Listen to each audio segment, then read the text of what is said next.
Hello, everybody, and welcome back to Friends on Film, the movie podcast where two friends sit and talk about some of their favorite things in the world, movies, television, and all that fun stuff. I'm Michael, and joining me is not just Ben today, but we also have puppies. Yes, we got Pepper and Jen. I'm really excited for today. And friends, just real quick, everything we're going to be talking about today on this show is going to be seen right on our Instagram. So be sure to head on over, check it out, and give your thoughts there. All right. We just got out of seeing Elio. Elio, which was, if you hadn't seen listened to our last episode, it was on our most anticipated movies for this summer, and boy, it did not disappoint. Right. Elio was a magical time, in my opinion. Really, really was. I don't know if I could put it up there in the top 10 of Pixar. It needs to sit for a little while, but from what I saw, I was touched for the most part. Oh, yeah. I guess if we wanted to talk just real briefly what the plot is about a young boy named Elio, who feels like he does not belong anywhere in the world, at least on Earth, and he's doing everything in his power to be abducted by aliens until one day he is abducted and he is believed to be the ambassador of Earth and hijinks. I don't know what else to say. Yeah, this film is surprisingly very deep for a very small concept. And I found it to be just a delight from beginning to end. It was very delightful. And just hands down, like, props to, of course, the voice acting, especially from the kid playing Elio and Glorden, who is his alien friend. I'm not spoiling anything when I say this. And of course, Zoe Saldana, who plays his aunt, does a fantastic job. Just all around, like, great performances, because it just felt very honest to what they were talking about. Right. I think this film is definitely about if you've ever felt alone, if you've ever felt like an outsider, this is how you're not alone, and showing where you can find that heart and that community that you fit in with. Because Pixar might as well be synonymous with the word personal at this point, really, because that's very much what this story is, without trying to say the word too much. But this movie also has an interesting history, which we won't talk about for too much, but it has a history of having a bit of some creative problems behind the scenes. But I feel like those problems were amended pretty well throughout this movie. Absolutely. Because in our last podcast, I addressed that the director, Adrian Molina, who, correct me if I'm wrong, he directed Coco, right? I believe so. I'm not sure. Let's just say he's done some work with Pixar. I'll say that. And when he was writing up the story, he did not know specifically what to do with the character Elio, which that's a big issue, not knowing what to do with your main character. So then we got Domi Shi and Madeline. I'm blanking out how to pronounce her last name, but we got these two new directors who, if anything, were very respectful to what his vision was from the beginning. In that, yes, he wants to tell this story about someone who doesn't feel like they belong on Earth, but they also added a layer of just, like you said, feeling like you don't have to go to the outwards of space to find where you belong, but it helps to find your group too. Right. I think this is a film to definitely go see in theaters. Yeah, we really can't do it too much justice just by talking about how great it is. I think on a technical level, not just because the story is phenomenal, and that's definitely why you should go see it. I would also say on a technical level, the score is phenomenal in this movie. It's very ethereal and very well put together. And the animation it's Pixar. Their animation has been doing nothing but improving and improving since the first Toy Story. This is just a whole nother level of not trippy, but just really out there, kooky, alien designs out there, like, for this movie. The character design for this movie is spectacular. The storyboarding crew really did a wonderful job putting everything together. The sound design of this movie is so well done in creating this new layer and this new worlds and new sounds. Yeah. And it really feels alien in a lot of places. And then it is so good at keeping everything natural. So, yeah, highly recommend Elio. It is so worth seeing. It's a very cute time. Very, very cute time. And yeah, what else can we say? It's Pixar. They've done it. They've knocked it out of the park for the most part throughout their, 30 plus years of existing. Yeah. Well, everybody, the question for you is, what did you think of Elio? Drop a comment down below or let us know on our Instagram. All right, Ben. Well, with that out of the way, there is something interesting we've been wanting to discuss and talk about for a little bit now, which is, in the realm of film and television, there is something that always brings us back in, and whether it is a great story, whether it's a story that could have been a little bit better, there has been a well-liked and well-respected thing known as world building. World building, which is something that you can easily design in your mind, but is so hard to execute when you're trying to present to a mass audience. Right. So for this episode, we're going to really sit and talk about what our favorite worlds are. And there's a lot. Being cinephiles and TV people, there's a lot of worlds we could choose off the top of our head, and at the same time, there's not enough we can talk about. Right. I would say the first world I remember really falling in love with that has just evolved and grown into something beautiful, even when it's not exactly been at its best, has been Star Wars. I could not agree more. Star Wars has been that very first world next to Pixar. Well, Pixar is a different subject matter altogether, but when it comes to Star Wars, I saw the first trilogy when I was probably 5 years old, if not 6. So that was practically the movie that got me essentially becoming a cinephile in the first place. And for me, the world building where it really became strong, even though it took time to get there, for me happened in the prequel era of Star Wars. Interesting. Yeah.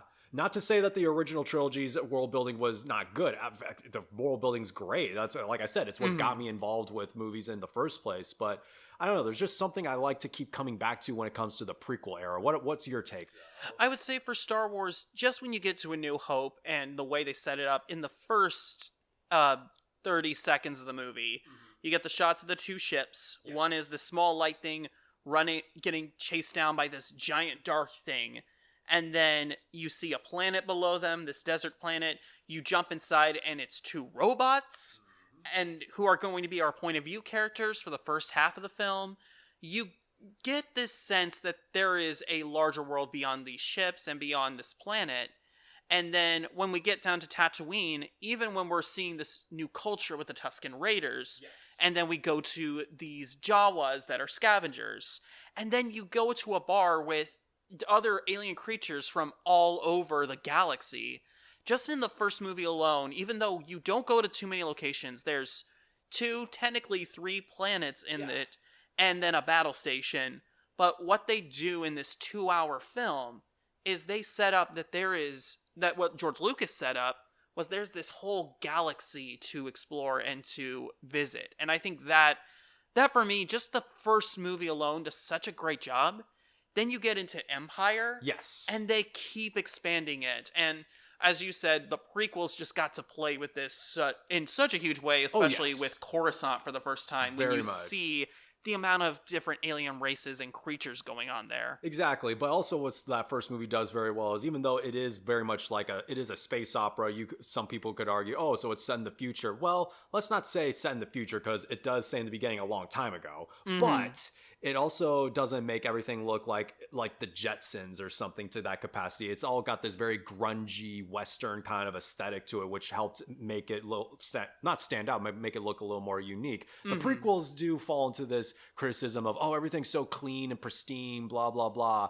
For me, what grabbed me into that world building was very much, as a kid, I've always wanted to know post Return of the Jedi. I did want to know what the Jedi were like, and that's what that whole trilogy gave us in very, I won't say small doses, but in enough doses that a movie can provide. The Jedi were this order of, sorcerers who would protect the galaxy, but then they got forced into this war that they never wanted to be a part of. Right. And then this war expands throughout the rest of the galaxy that I wanted to see more of. And we did and to cheat just a little, we did get a little more of that fleshed out with the 2008 Clone Wars series that lasted up until 2014 and then got renewed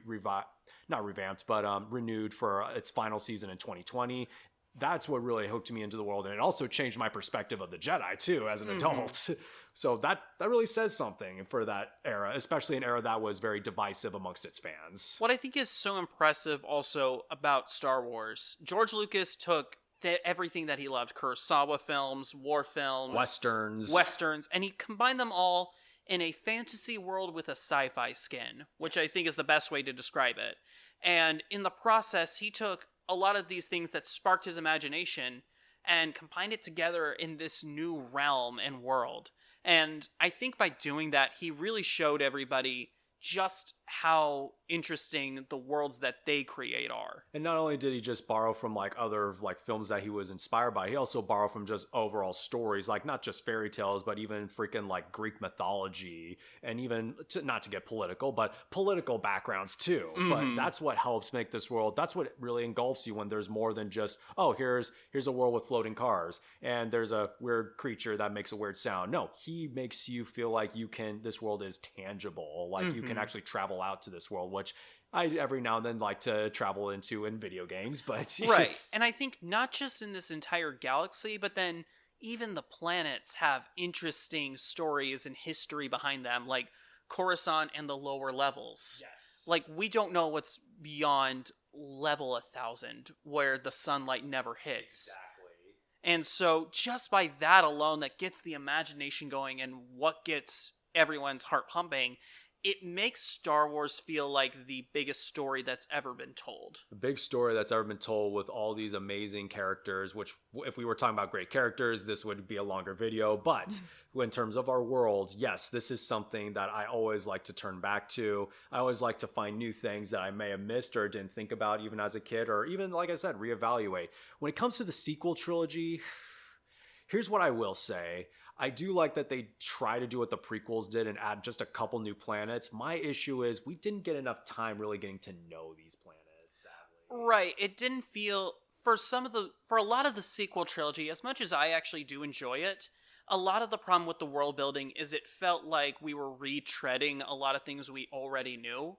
Yeah. And it didn't make sense story-wise to be on these planets. And there was definitely a lot of great production design, a lot of great work that went into it. Yes, of course. But a planet like Jakku felt no different from Tatooine. And then there was another desert planet in the Rise of Skywalker, which everyone thought, oh, is that Tatooine? No, it's a different planet. And it just felt like we got this world with all these different planets. Let's just show what we can.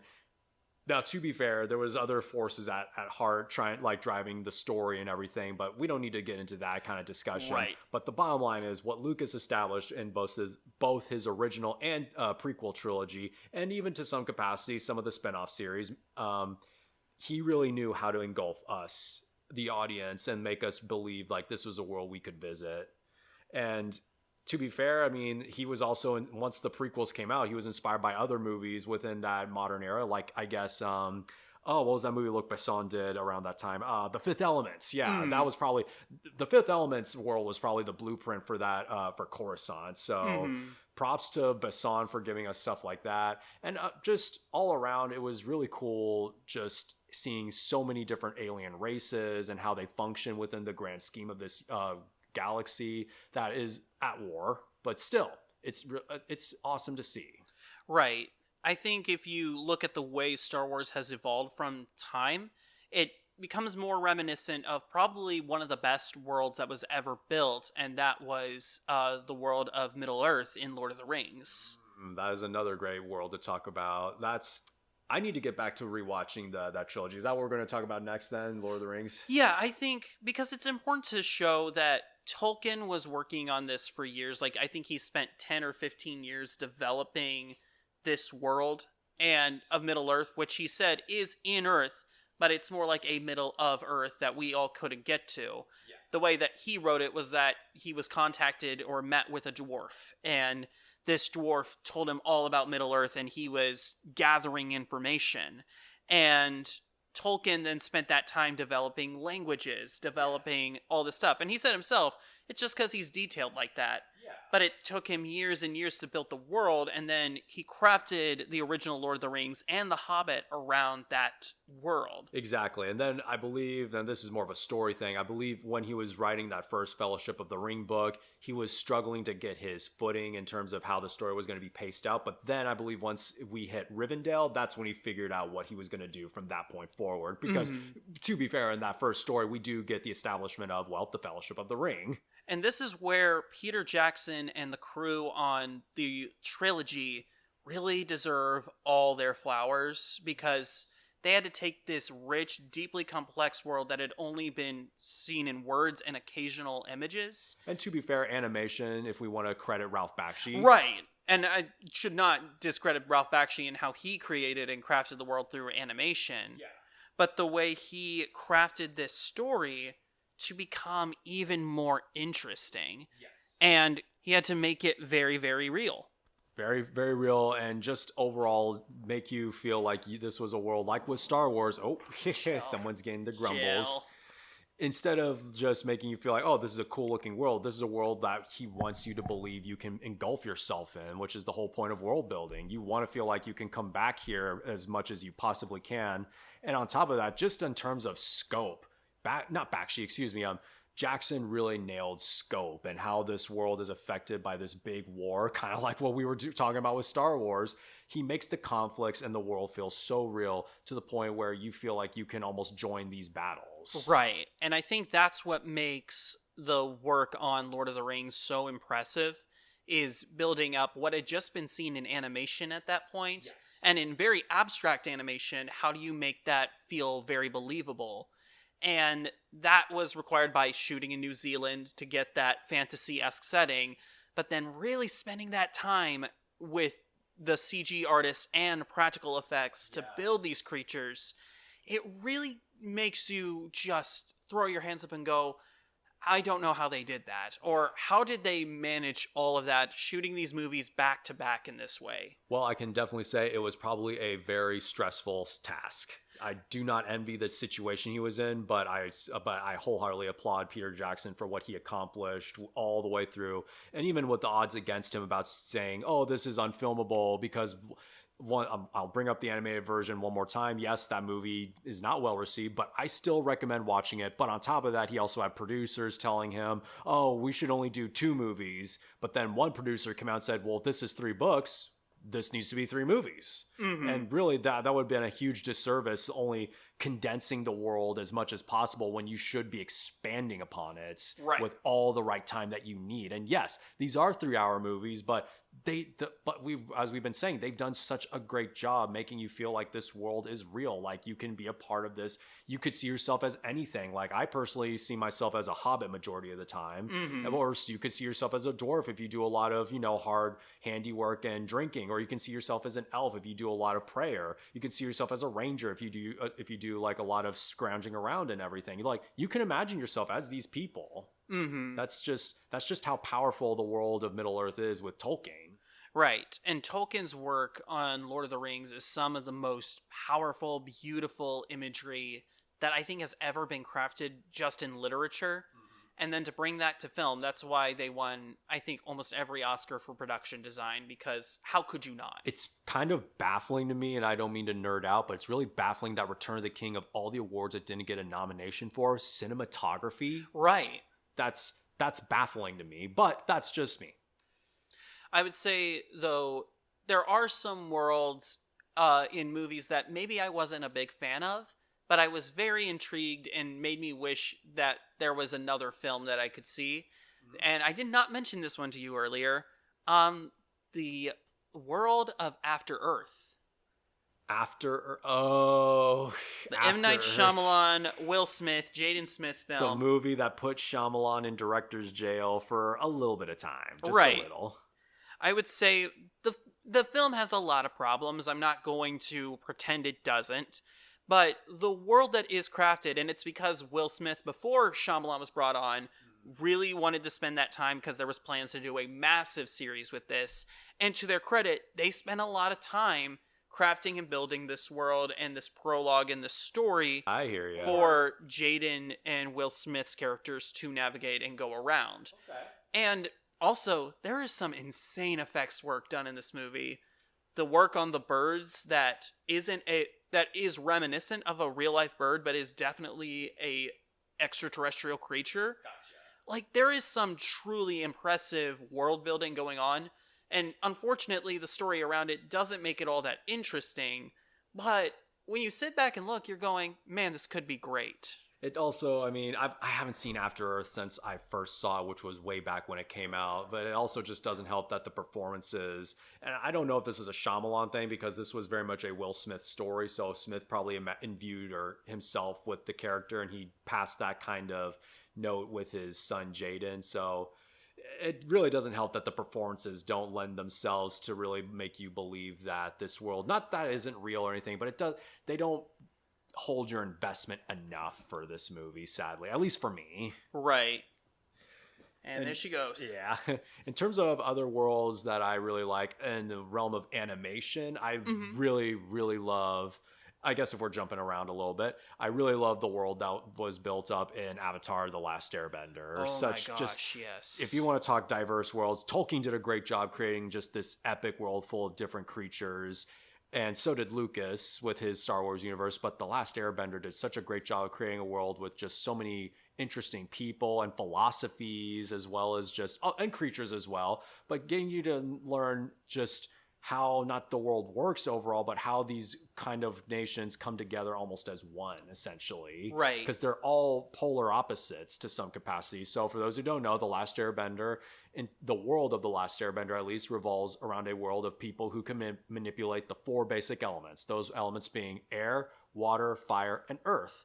And it is also a show that focuses on Eastern philosophy and as well as Asian cultures, which this is something that should be seen, like, not just with, children, but children should watch this with their parents, which is what I actually did over the pandemic with my mom. And she really liked the show and liked how it introduced a lot of different ideas and philosophies that not a whole other shows like, I don't say they don't like to do it, but they don't tend to do it enough. Right. Which I really, really thought was just, man, I'm losing my words, but it was just something that it was magical. I don't know how else to describe it. Just a magical experience. It's like what Disney brings whenever they introduce a new fairy tale kingdom into their world. This was just something, not grittier too, but it just made you feel like these kids can also not just survive, but you can also bring these different cultures and unite them by friendship, which is something that we should in the real world is something that it's hard to teach that to kids. Right.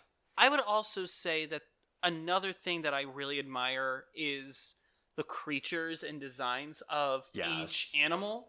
The fact that each animal has to be a combination of 2. Yes. That when we do see just a regular standard bear, when they see it for the first time, it's weird for them. It's off-putting because we've seen different amalgamations of creatures put together. Because in this world, we just brought up, they see a regular bear. In this world, a bear is usually combined with a platypus. Mm-hmm. Like, let that go through your head. A platypus and a bear. There are moles that are badgers. The only creature that is consistent in terms of its design that doesn't seem out of the ordinary, and this is not even a creature that exists in real life, is a dragon. Right. Yes. And I guess the bison to some capacity, but then again, the bison do have 6 legs.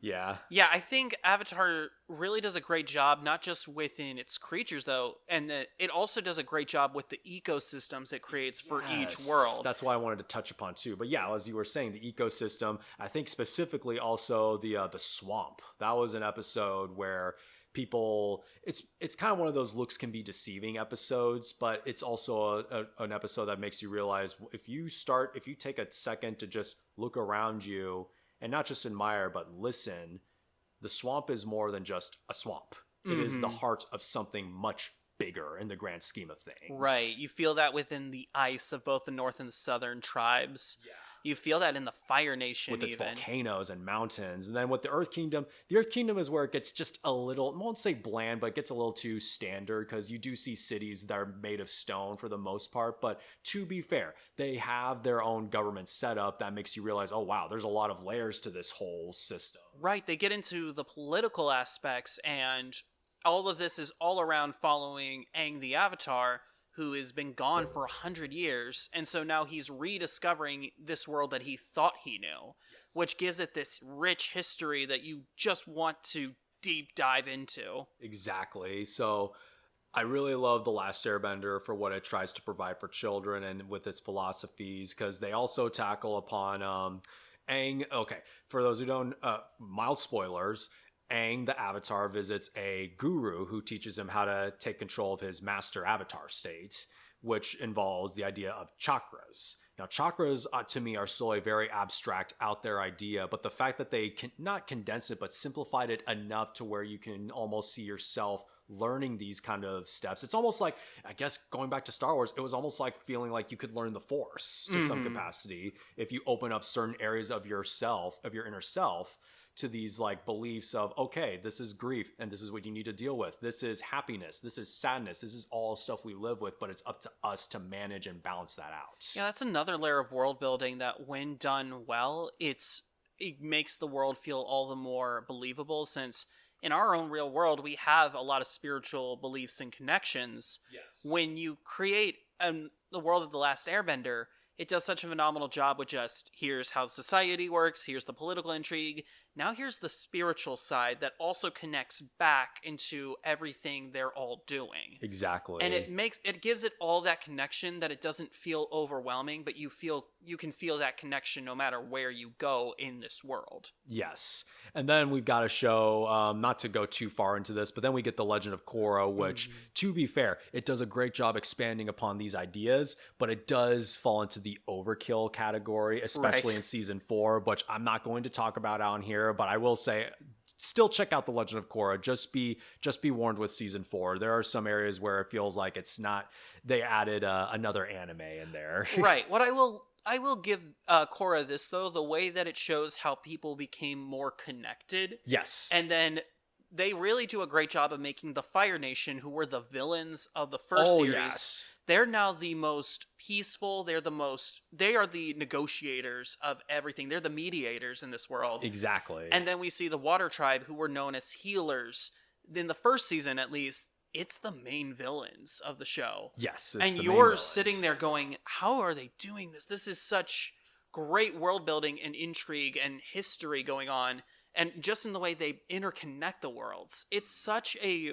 And Korra, especially in that first season, had me hooked. I was I was blown away by everything they did with that first season. And then they added some more layers by creating more or different types of benders, like metal benders, volcanic benders, just like they really figured out what to do in terms of expanding that whole world. One of my favorite moments in all of television is the moment Toph becomes a metal bender in The Last Airbender.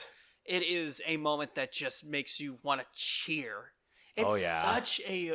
Man, we could talk about Avatar all day long, and maybe we will, because there is a new movie coming out next year from the original creators. So maybe we'll talk a little bit more about The Last Airbender if you guys want to hear us talk about that. Just don't expect to hear us talk about the Shyamalan movie. Not to diss him again. Never. There are many... But speaking of Shyamalan, there's another world he created that was genuinely so great and interesting, and it's one of my favorite movies ever made. Oh, I think I might know what this is. It's the world of Unbreakable, Split, and Glass. Yes, I was intrigued by this because, for one, this was the first time someone, mainly Shyamalan, had created a universe that felt like a superhero universe, but it wasn't based off of anything, really. Right. This was his own derivative setup that he then got to expand upon. Now, granted, it took a while to get to those later movies, but you know, when you need to take time, every artist has to take at least a good amount of time to perfect his craft. Mm-hmm. But what he established in Unbreakable, like how this man gains powers, especially after this tragedy, during a tragedy, and after a complete not natural disaster, but an accident, it was very intriguing. Like it almost felt like a grittier Incredibles, just minus the political stuff that got involved. Right. I think what's so great about Unbreakable, it is this wonderful story of what if Superman came to Earth and didn't know he was Superman. Yes. And it's Bruce Willis's best performance to date, in my opinion. Mm-hmm. And I think what makes it work so well is this idea that they first set up of like, oh, it's just this one guy who's one superhero. Yeah. But then the twist happens and you realize, wait a minute. Then you get to Split. The Split, and you realize, wait, there's more going on here. There's more. And to make it even better, Shyamalan takes a person who has an actual mental disease that is out there in real life, that being split personality, but he adds a couple more layers to it where all these other personalities live within this person and they converge and create a stronger superhuman. And then you get into Glass. Which I have not seen, sadly. Glass is worth it, but... just in the way the production design makes you see what else is going on, they hint at there's more that this society, that this company has been studying. Yes. So there's this idea that heroes do exist, they're more grounded, but there's more out there, and it makes you wonder, well, how does that work? Why does that work? And how will that all come together? And they even created was it a psychiatrist or a psychologist who... I don't remember based off the trailer, but there's someone who's actually studying this idea of people who believe they have powers like something out of a comic book, and she's actually testing them Right. to some capacity, but not in the sense that she's the villain, in the sense that no, she wants to know more about these types of people. Do you mind if I give a little bit of spoiler for Glass? Go for it, yeah. We later figure out she's actually part of a secret society that is trying to keep these heroes hidden. Oh. They don't want the world to know that superheroes and superpowers exist. Interesting. So we only figure that out towards the end, but it immediately makes you go, there's a lot here that can be explored, and if he wants to explore that in future movies, I'd not be opposed to it. I think he's Shyamalan has a lot of faults as a filmmaker, but he is one that whenever he comes out with something new, I do want to see how he does and what he's going to do, because he might create something a little weird like Old, but then he'll immediately go and make Knock at the Cabin, which was just jaw-dropping in how good it was. I think this is a universe that could be explored better off if he was, say, an executive producer for a TV series, like with Apple or Netflix. Oh, right. I think if David Fincher got to take a hold of this, that would be fantastic. That would definitely be something. Speaking of David Fincher, ooh, so he's directing that Cliff Booth movie that Tarantino wrote, right? Yes, Cliff Booth. And that's where I kind of want to sit here, because we could talk about a lot of cinematic universes like Marvel and DC. We could talk about those all the time. But we've covered some big ones already with Middle-earth and Star Wars. But what about the Tarantino universe? Because he has said that some of his movies are interconnected. Oh, yes. He has confirmed that. But this is definitely, how he crafts his own style, and as well as just the way his people interact. And man, where do we start? Well, you start with just his first two, because Reservoir Dogs and Pulp Fiction. Right, because he confirmed that Vincent Vega and Vic Vega were brothers. I knew about that, yeah. And he was even going to make a movie about the two of them that would have been a prequel to both those movies, but that unfortunately did not happen. But the fact that it was there was interesting. Oh, yeah. He said that Kill Bill is a movie within the his Tarantino verse. And that's why the advertisements and everything in that film, like for the Red Apple cigarettes, are so much more prominent. Well, he hates product placement in his movies, so that's why he had to create his own product. Right, but then you get the products showing up in Pulp Fiction of like, give me a pack of red apples. And then it's this showing off thing in Kill Bill. But then you have his historical side. With Django Unchained, as well as The Hateful Eight and Inglourious Bastards. Right. They have alternate histories. And then Once Upon a Time in Hollywood does the same exact thing. And here's the thing. It's not this big flashy thing. And, I've heard how James Gunn has described how this current DCU is going to be much more like Star Wars. There is a overarching story, but it's mostly these smaller stories coming into play. Yeah. I would say in terms of those smaller stories, that sounds a lot like what Quentin Tarantino does. I mean, to some capacity, you're right. I mean, like, he got his start with those first two movies, but then he just kept progressing more with his craft and like how he wanted to make his style and his characters interact off of not just one another, but how they work within the world he has created. Like how you brought up with Kill Bill, how it was very much a movie within a movie. But then we get something like, which is very much a huge love letter to cinema altogether, I feel, in the loosest sense almost, which was in Once Upon a Time in Hollywood, which I'm still debating on, like, if that takes up Django Unchained, because that one has always been my personal favorite in terms of Tarantino. But the way he's establishing like these alternative actors in a world that is very much ours, with nods to other tragedies, like very briefly in Once Upon a Time in Hollywood, we get a nod of how Cliff Booth, a Brad Pitt's character, allegedly killed his wife, and they make a nod to Natalie Wood. If you know what happened to her, oof. Yeah, it becomes this really intriguing world that you're watching, that when you're watching these movies and crafting these great stories that are beautifully made, you slowly start realizing, wait, they are all in the same world. Now, they're not all telling one giant story. No, it's not a franchise or anything like that. But in some ways, it creates its own alternative history that's just fun and intriguing to explore. And I think we praise the MCU for a lot of that, and we do give them their flowers. But other than the Universal Monster movies, I don't know anyone else who did that, unlike Tarantino, who confirmed to be making all of his movies are set in this similar universe, alternative universe, where where our history almost where our history almost intertwines with the history of his universe, but it's the way he crafted it, essentially. Right.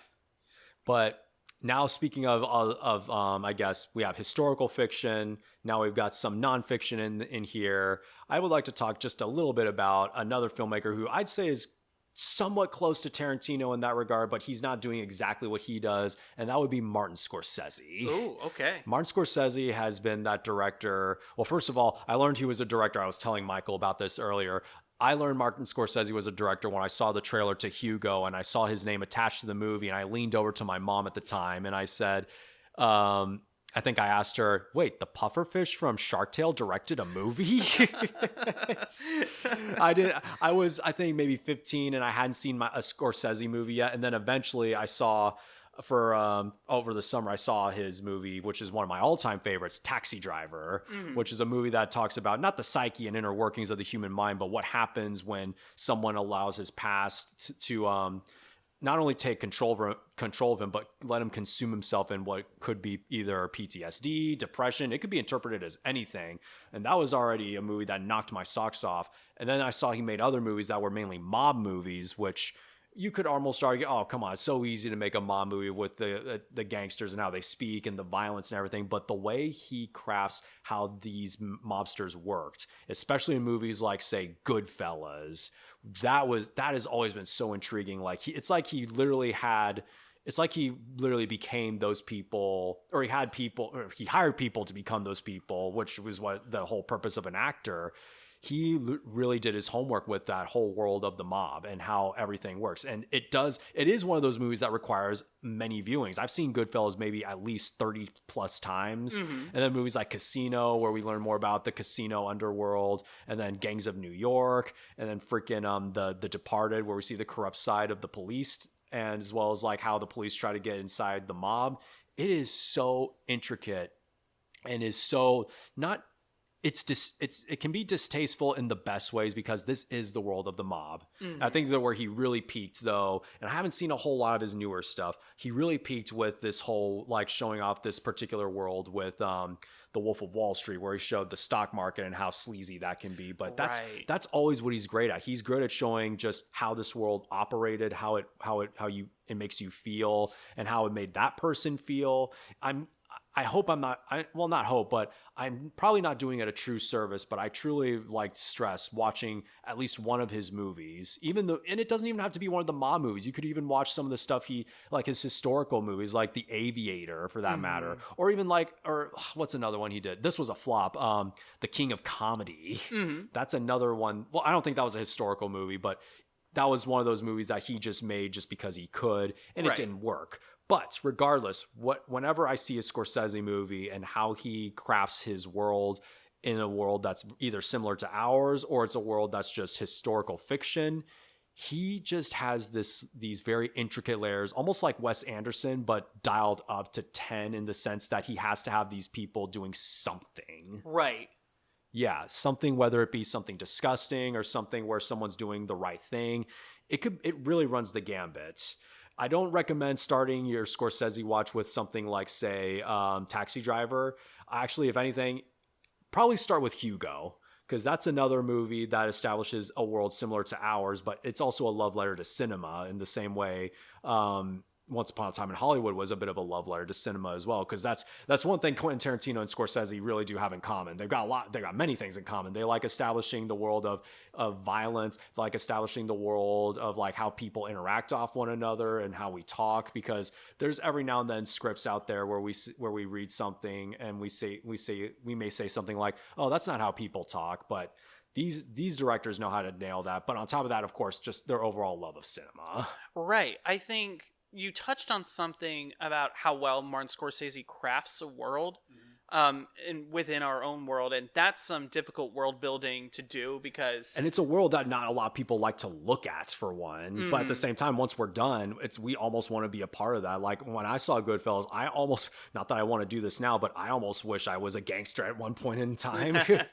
I would say that to close this out, to talk about another great example of what felt like real world building. Yes. I would say that one more film that did such a great job doing real world building was the movie The Devil Wears Prada. Oh, I still need to see that one, actually. It is a really great film. Of course, Meryl Streep is fantastic in it. And- Emily Blunt and Anne Hathaway knock it out of the park.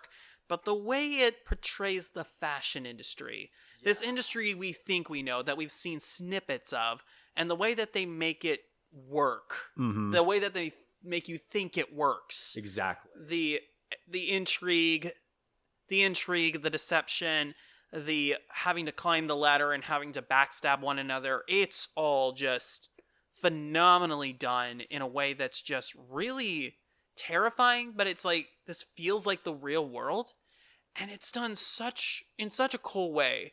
And so that basically my thing is, watch Devil Wears Prada, and I think for a lot of filmmakers, if you're trying to think, how do I make the real world feel more interesting, movies like The Devil Wears Prada are good ways to step in and say, how do I make, quote unquote, the modern day feel more alive? Well, a movie's definitely doing something right when you're looking at something you never really gave second thought to, and you're like, wait, so that's what it's like within that specific world? In the same way I was bringing up with Scorsese and how he establishes the mob. It's like we all see the mob as just these wild people, but when you look deeper, it's like, wait, so this is really what happens. This is what's talked about behind the scenes.